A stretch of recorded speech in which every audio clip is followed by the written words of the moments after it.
मेरी समझ में नहीं आता। मैं तो जान किया मान चाहता हूं। जिस तरह के हालात आज बन गए कि संसद में सर कलम करके किसी के कदमों पर रखते हैं, जो ऐसे लोग हैं जो सर कलम करने की बात करते हैं, और इनके मंत्री जो हैं, उनके विधायक जो हैं, उनके सांसद जो हैं, वो खड़े होकर मंचों पर शोक सभा के नाम पर शोक सभा की बात करते हैं।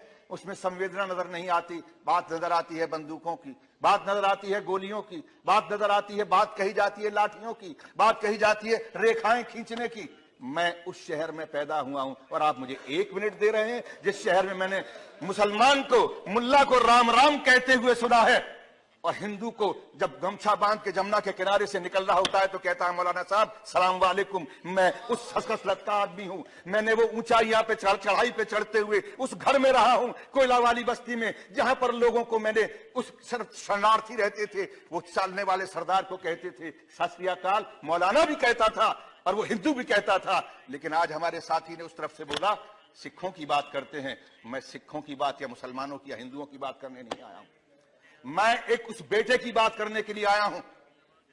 मैं उस मां के उस बेटे के लिए बात करने के लिए आया हूं। मैं उस पति की बात कहने के लिए आया हूं। मैं उस बाप की बात कहने के लिए आया हूं जिसका 25 तारीख को कत्ल हुआ है, जिसकी हत्या हुई है। हत्यारे को सजा मिलनी चाहिए, मैं वो कहने के लिए आया हूं। लेकिन उस हत्यारे की बिना पर आगरा, जो दुनिया के अंदर मोहब्बत का शहर कहलाता है, सिटी ऑफ लव, जिसके बारे में हिंदुस्तान को पहचानने की अगर कोई खिड़की है तो ताजमहल है, आगरा है। ये वो सूरदास का शहर है, ये वो शहर है नजीर अकबर आबादी का, ये शहर है मोहब्बत का, जहां पर शाहजहां और मुमताज की मोहब्बत को देखने के लिए दुनिया के लोग उस शहर के सामने तस्वीरें खिंचवाने आते हैं, उस पटरी पर बैठते हैं। मुझे मालूम है गृह मंत्री महोदय यहां पर बैठे हुए हैं, और मैं इसलिए भी उनका आदर करूंगा कि उस प्रदेश के मुख्यमंत्री रहे हैं।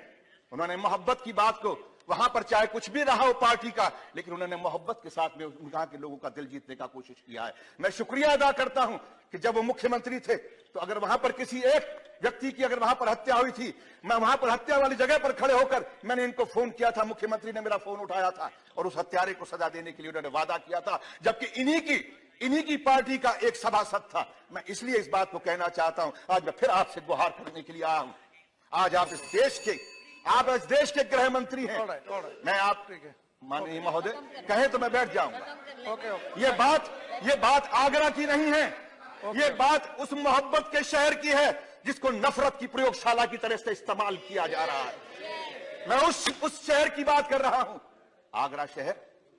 मैं बोलता बहुत कम हूं चेयरमैन साहब, मैं कभी कभी बोलने की कोशिश करता हूं, मैं रोज रोज नहीं बोलता हूं, लेकिन जब बोलता हूं तो यहां से बोलता हूं और मुझे बोलने दिया जाए। मैं आज उस शहर की बात कर रहा हूं जिस शहर के अंदर मामूली लोग सिर्फ इसलिए वहां पर चलते हैं कि मुझे उसके साथ में रोजगार करना है। वो हिंदू की दुकान थी या मुसलमान की दुकान थी, बात ये नहीं है। उस दुकान पर काम करने वाला कौन था? अभी बंद करो। कैसे बंद कर दूं? अब तो खुलने का समय आया, आप कहते हैं बंद कर दूं।